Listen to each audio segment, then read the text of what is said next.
Hi there. Today we're going to have a catch up about how I'm doing financially with my low spend in June. It's already the middle of June and time is flying by, isn't it? So the first thing financially is that this month there seems to be more month than money. I seem to have spent a lot of my allocated money already, so I really have to wind it back for the next couple of weeks. It has been an expensive month so far. In June I have my son's birthday, his partner's birthday, my sister's birthday, and we've also had Father's Day. Now my sister and my father live a long way away, so if I send them anything I have to post it. So not only do I have the card and the present, I have to pay postage as well. Luckily my son and his partner moved to the same town as me about 1.5 years ago, so I can see them on their birthdays, which is lovely. I never used to be able to because they were a long way away, so that's great. Don't have to buy their presents,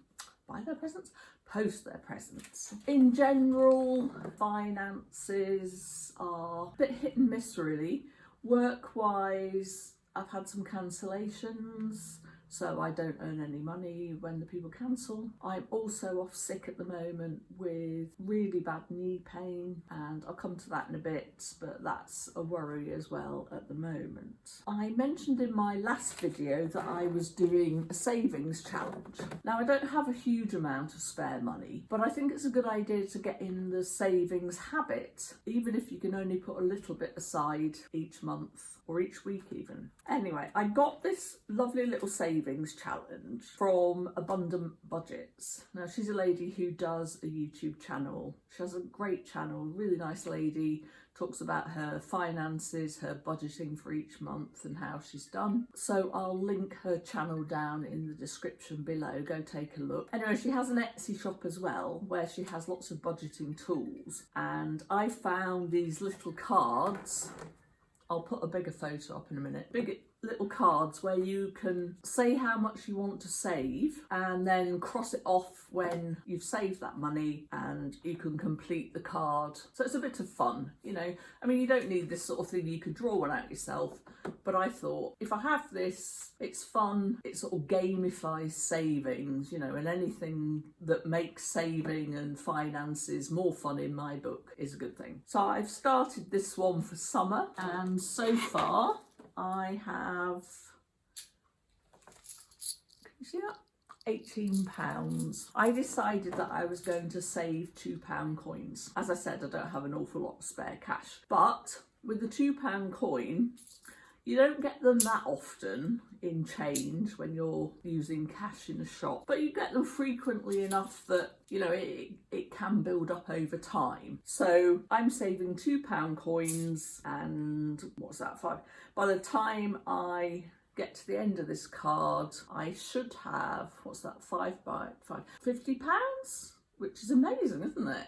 And then I can decide what I'm going to do with that, whether I'm going to put it in a savings account, whether I'm going to put some of it in a savings account and buy something that I need with the rest. Anyway, I will decide that later. Might be a good idea to have an idea of what you're saving for in advance, but so far I haven't. I'm just trying to practice saving money and getting used to that and watching it build up. It's quite satisfying seeing the pile of coins building up. So that's one thing I've been doing recently to help my finances and just to get in the swing of saving money. Another thing I've been doing this month is I've got quite into Japanese culture. I find it fascinating, and I've been watching lots of things on YouTube about their spending habits, their lives, their traditions and ceremonies like the tea ceremony and everything, and it's really interesting. I'm very much enjoying that, and that's something I can do. I'm learning. I can put some of the things into practice in my own life, and because I already watch YouTube anyway, it's a free activity, so that's super. I got a book called Ikigai from the library. I hope that's the right way around for you. Simple Secrets to a Long and Happy Life. So yeah, it sounds very good. Talking about bringing out the passion inside you and the things that you can do on a daily basis. You know, like connection with other people. Look at the contents. The art of staying young while growing old. That sounds good. We've got no control over growing old. We're all going to do it. But if we can stay physically active and mentally active, that should improve our quality of life. Finding flow in everything you do. Lessons from Japan's centenarians. The Ikigai diet. Gentle movements, longer life, and facing life's challenges without letting stress and worry age you. So I'm really enjoying all Japanese life at the moment, and I'm going to enjoy reading this book as well. It's also got, some quotes from Japanese people who are old now, centenarians, and what they've been doing in their lives to remain young in mind and spirit as they age in real time. And while I've been sort of learning about Japanese way of life, I came across a way of budgeting called Kakeibo. And this is quite interesting. It's very similar to sort of what most of us are doing anyway. But it was introduced in 1904, so over a century ago, by the first female journalist in Japan. And she promoted it as a way for housewives to control their finances and the budget within the home, and it's grown in popularity since then. Apparently the government have been encouraging people to use this system, and it basically works on a method where you begin each month, you sit down with your Kakeibo. Kakeibo is the actual book that you use, so a little journal or a book like this where you can enter your expenditure, your savings and everything. And the first starting point is you're deciding how much money to save. So already you're looking to build your savings and to not spend all your money every month. And we call it paying yourself first, don't we? So by allocating a certain amount each month to savings, you were already setting yourself up for financial success. You can have sinking funds for things that you know are going to come up each year, and have an emergency fund, that kind of thing. So every month you write down what's coming in, what's going out, and what categories, so that you can track where money's leaching out of your budget and where you could cut back. And the Kakeibo cycle, each month you ask yourself these 4 questions. How much money do you have available? How much money would you like to save? How much are you actually saving? And how can you improve next month? And I think how much you'd like to save and how much you can improve next month are really, really key to this system, because if you've already allocated an amount of money that you want to save, you know what money you've got left for the month, so you can allocate into different categories the maximum amount that you're able to spend in each category. So I think that's really good, and it's fascinating that it's been going for so long and it's so effective. Let me read you this little bit, which I thought was really interesting. This bit, saving money is about spending well. And I love that, because normally when we think about money, we think about we've got to deprive ourselves of something else. So if we say yes to saving, we're saying no to meals out, having fun, entertainment, whatever, and that makes saving feel like a chore. But by looking at it this way, saving money is about spending money well. The key to saving is to instead start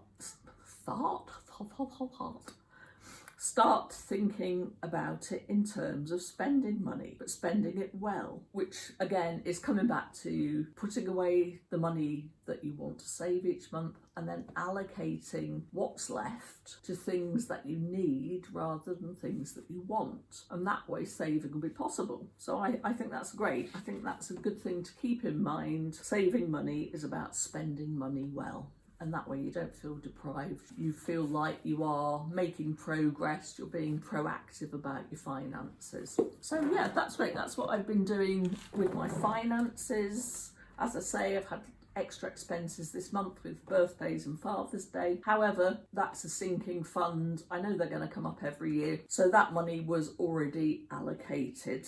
One of the things that's come up which is causing me some stress and concern, worry about the future is that, I don't know if I told you, I'm off work today with a really bad knee. I've had to take quite a few days off recently, which again means my income has reduced, so that's going to impact next month. My knee is excruciatingly painful at the moment, probably caused by arthritis, but I also think that I've torn the cartilage. I've already had 2 arthroscopy operations on that knee to cut out torn cartilage, and I think a couple of weeks ago another bit got trapped and I had this horrible shooting pain, and I've been in pain ever since, and putting any weight down through my knee is just really painful.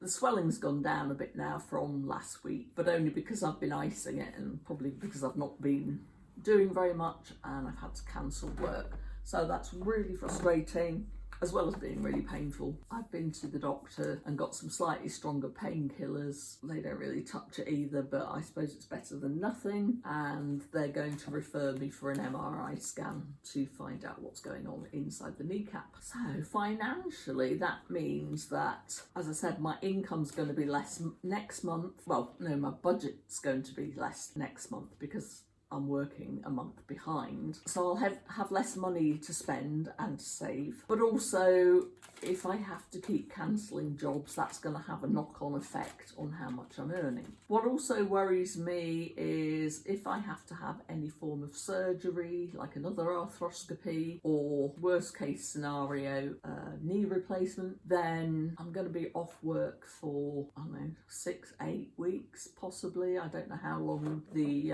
recovery time is from knee replacement. Certainly from my arthroscopies, it was a good 6 to 8 weeks before I was back to full function. And I was a lot younger when I had those operations, so I'm expecting, if that's what I have to have, then the healing process is going to be either the same or longer. I can't imagine it being shorter. So what do I do financially? I don't know.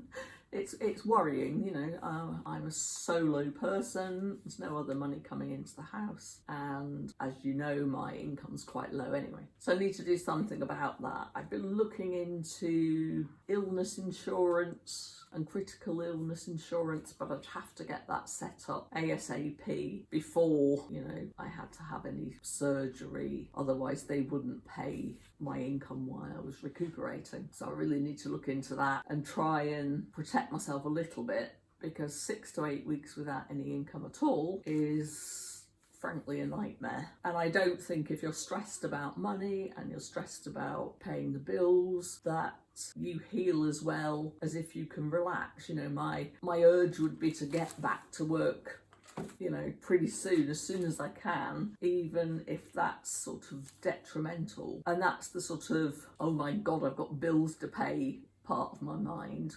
Whereas the sensible part of my mind, which doesn't get used very often, says, no, you really must heal, because if you don't heal, you're going to have problems, further down the line, and it's going to take longer to heal in reality because you're not giving yourself that time to recuperate. Anyway, it's all going around in my head at the moment, and it's pretty stressful, and combined with the pain, I've had enough really.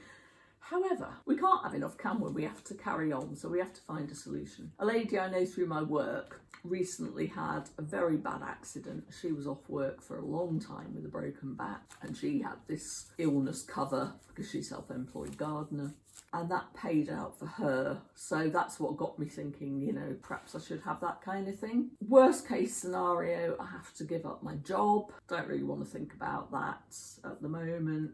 You can play what if forever, can't you? And what if might not ever happen. So I'm hoping that's not the case, because then I've got more problems to sort out. Let's get the MRI scan sorted. Let's look into this illness insurance and we'll go from there. If anybody's got any suggestions, I would really appreciate them. If you're in the UK and you have illness insurance, critical illness insurance, because you're self-employed, can you let me know of reputable companies that I might be able to try to get some insurance through? Doing a Google search, there's a million options, and they all want you to get a quote and then phone you, but I don't want to go through that yet. I want to kind of have a look at what's out there and how much it would cost before I approach any of them. But of course, the way these things go, it seems to be, you know, we have to contact you to tell you. And then it all feels a bit awkward. I'm not very good on the phone anyway, it freaks me out. So if any of you do use that service in the UK, you know, can you let me know? That would be a great help.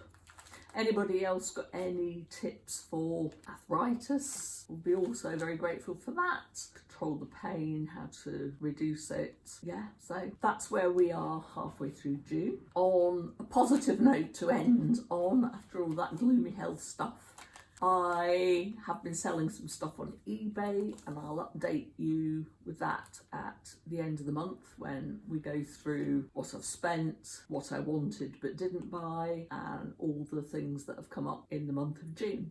So I'll see you soon for that video. In the meantime, take care, enjoy the rest of the month, and I'll see you soon. Bye.